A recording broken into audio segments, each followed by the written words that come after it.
Before we get stuck into the episode, a little plea from me, if I may. I know that we have some awesome and loyal listeners of the show. I can see it in the stats. So thank you so much for listening to the show. My plea is for you to please hit that subscribe button, to like and rate the show, whichever platform you're on.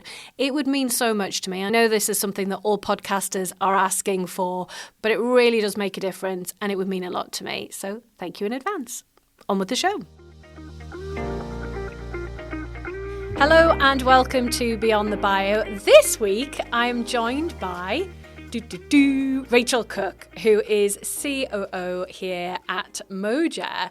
And the reason why I wanted to get Rachael on the show this week was, one, she's never been on the show before, and maybe he's only ever been on one podcast, I think, ever.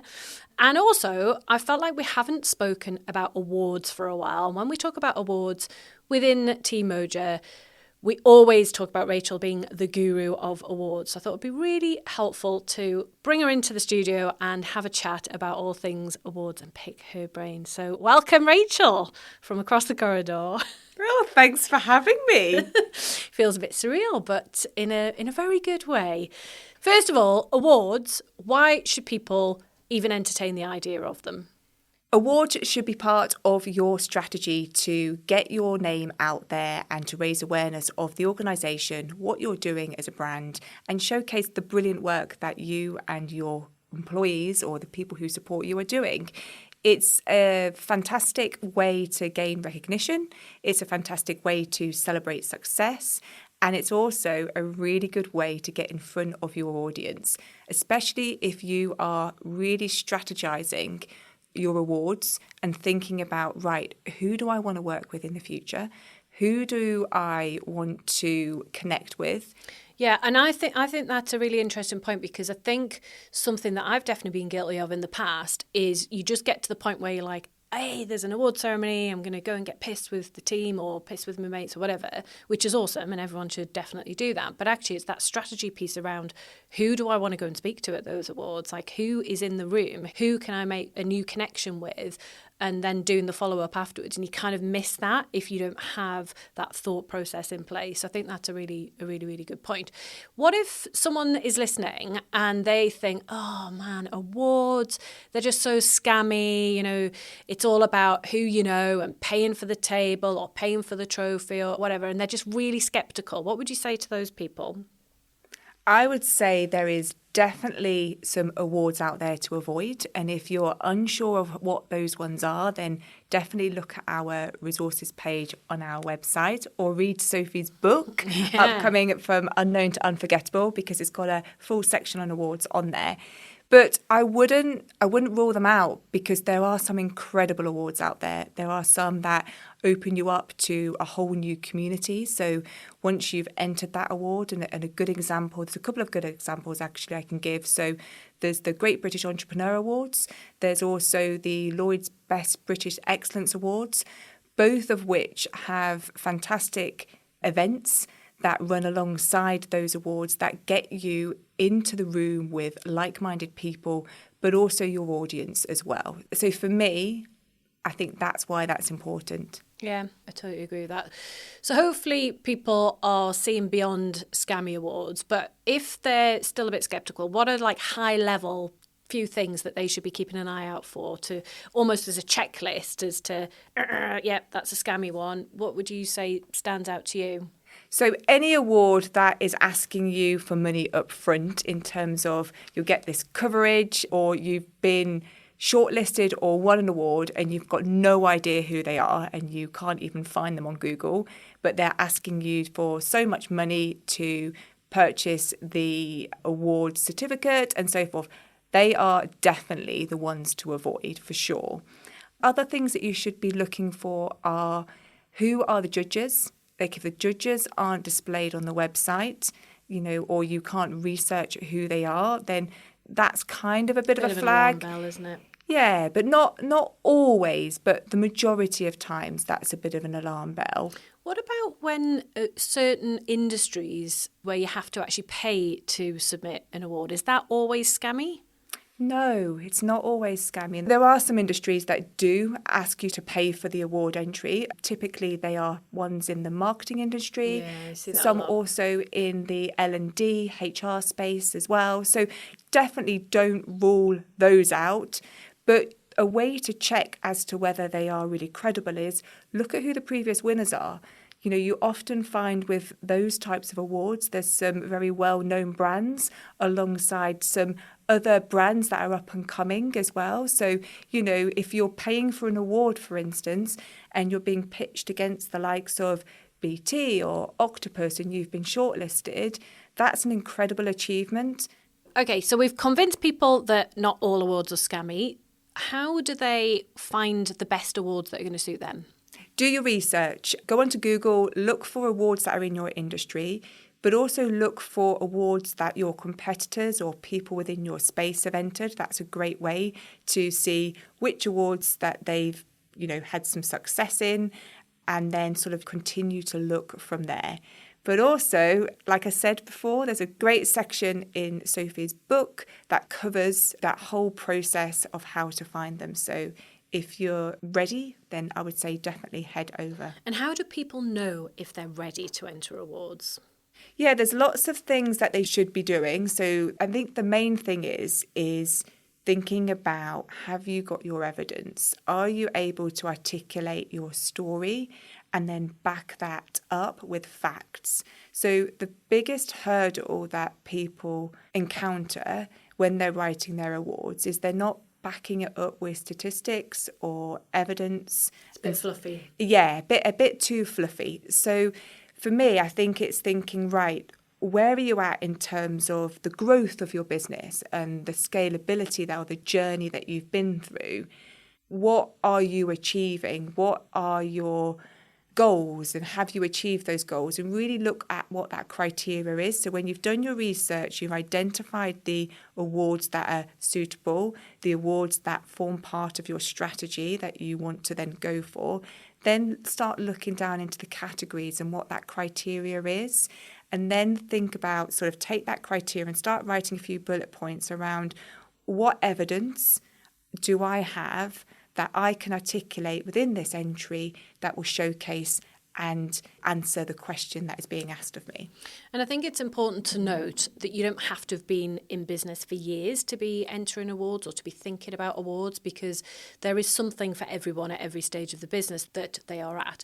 And, you know, we're big fans of the Great British Entrepreneur Awards. We've mentioned those already, but they also run the National Startup Awards. And locally, you will find that there are various startup awards as well. And I think sometimes people think that they're too early in their journey and then they miss that opportunity because they're then no longer a startup, so they can't even apply. So I think don't be put off by the fact that actually you're still quite new, because there's either a whole set of awards or a category that might still be relevant. Absolutely. And when you mention there around the category, there's often, you know, new SME, for instance, or up and coming organisations. So definitely target startup awards, but also target those that are beyond that stage, because there will be a category for you. And when in the year should people be thinking about their award strategy?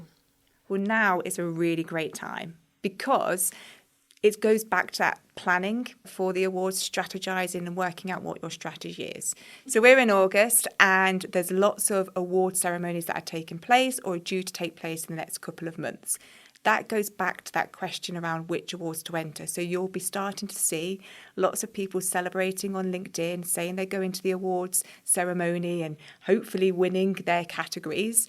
But also, as we get in towards that period, and as that period comes to a close, awards will also start opening up for the later part of this year and then into sort of the beginning of next year. So there is sort of, you know, no definite time of when to do it, but now is a really great time, because if you don't do it now, when are you going to do it? And then you're going to miss that opportunity, because you'll then see something on LinkedIn or some other social platform and you'll think, do you know what, I've missed that opportunity. So nail down the ones that you want to apply for, get them in the diary, and then start, you know, ready when they go live.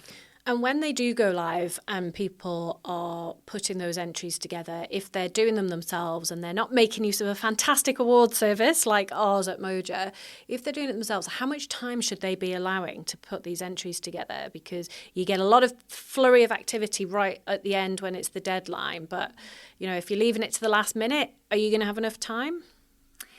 That's a really good question. And I think that you should always put a decent chunk of time, you know, at least a couple of days, maybe even longer, to help you gather. So it goes back to that gathering the evidence.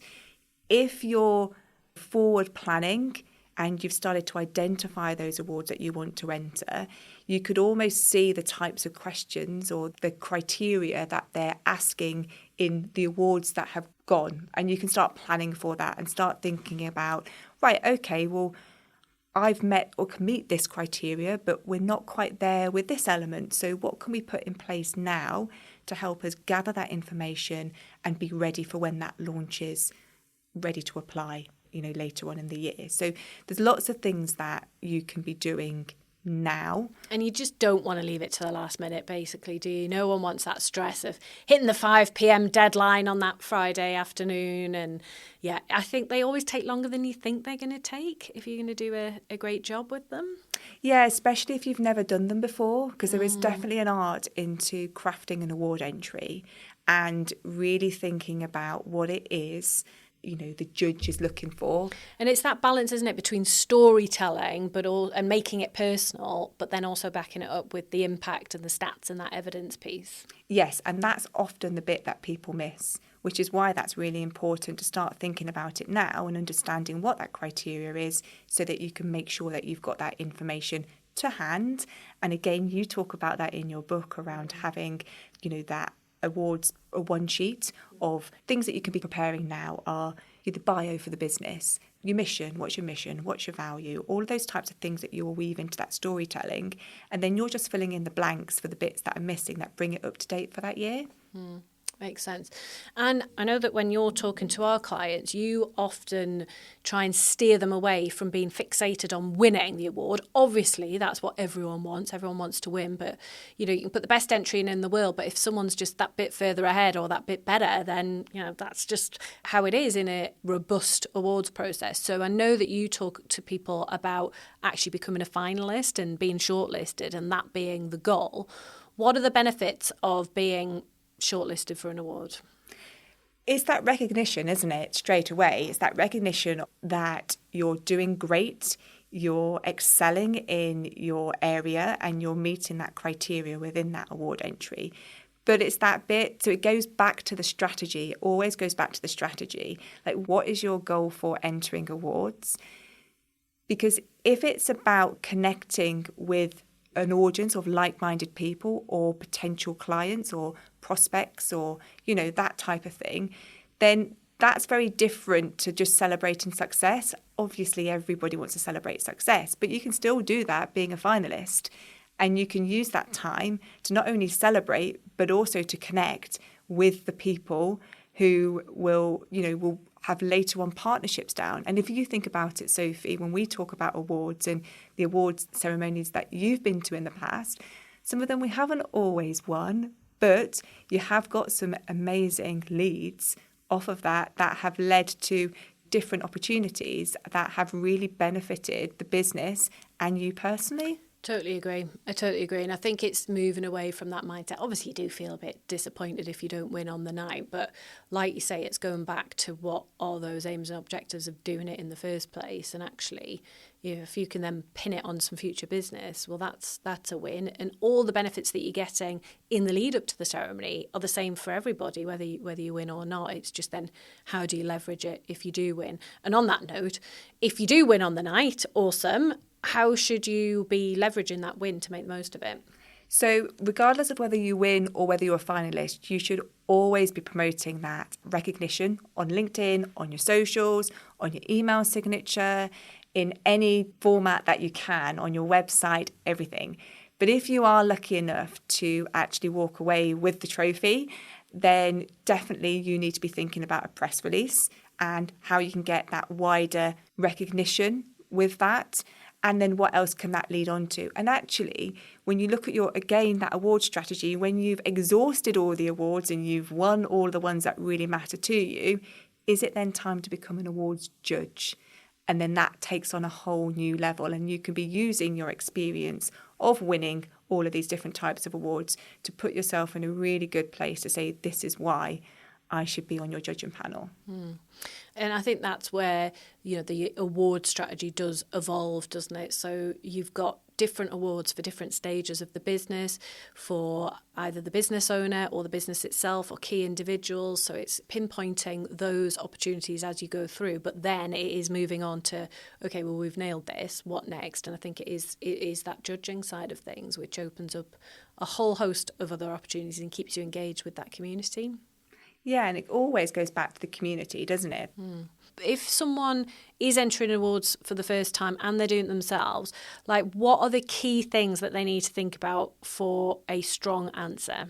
Always read the question. I think what happens a lot with people when they're entering for the first time is that they make the assumption that the judge knows their business and what they're talking about. So sometimes they use acronyms, for instance, or they forget sort of details. So always go back to that question, because sometimes, especially if you're entering an award for like the Great British Entrepreneur Awards or the startups where it's not industry specific, they might not know your industry as well as what you do. So always read the question and make it really easy to find that information and to pull that out quickly.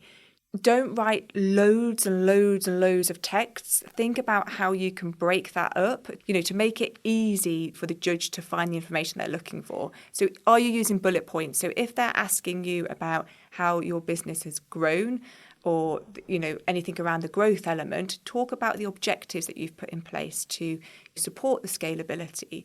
Talk about how you've done that. What are those objectives? Be really specific to that question, because if you start to waffle or you become really, really fluffy, it's really hard for that judge to actually find that information that they need. As someone that judges quite a few awards now, I couldn't agree more. And as a judge reading something, I like to see the bullet points and headings are really good as well, because it makes it easier for me to map it across the criteria.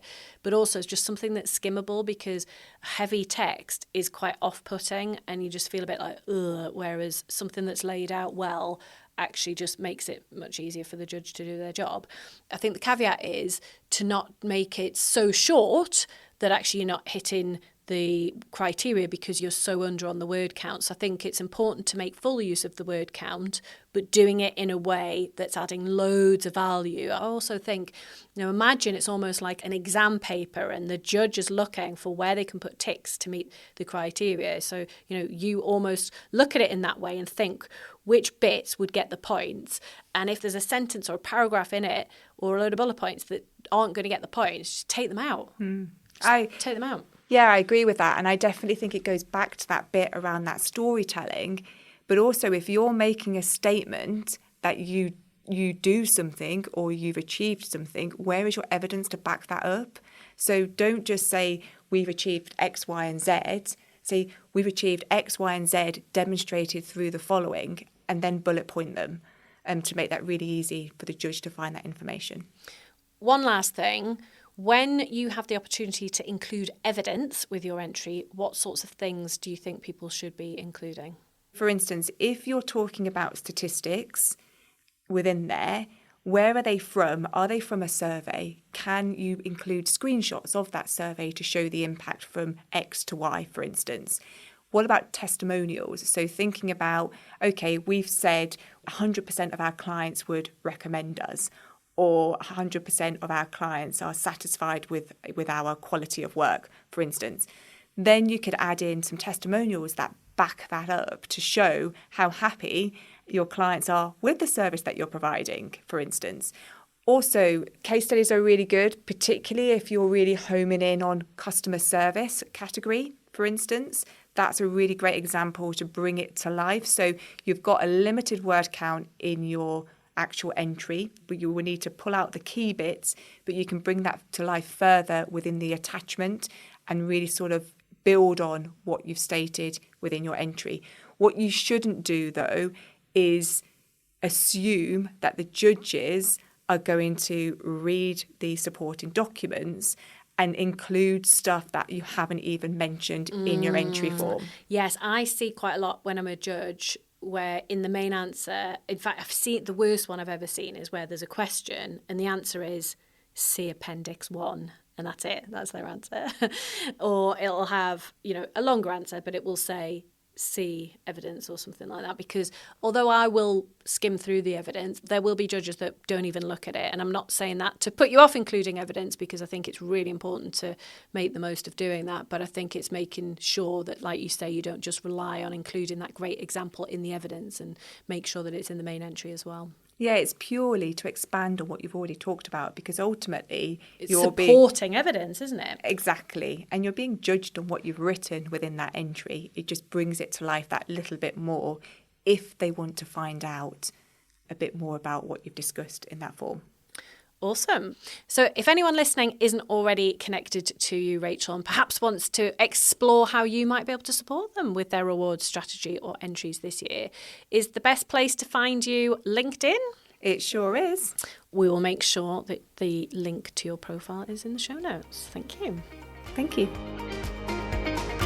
You've made it to the end of the episode, and I have a little bit of news to share. So Rachael was referring to my new book quite a bit throughout the episode, and here's the thing, it's actually available now. It's out now on paperback, Kindle and audiobook versions, but I'm not shouting about it just yet because we're doing a lot of launch activity first week in September. So for now, I'm just whispering about it, but it is available. From unknown to unforgettable, how to build a personal brand that goes beyond the bio. It is available now, and we will pop a link for anyone that's keen to get their hands on it in the show notes.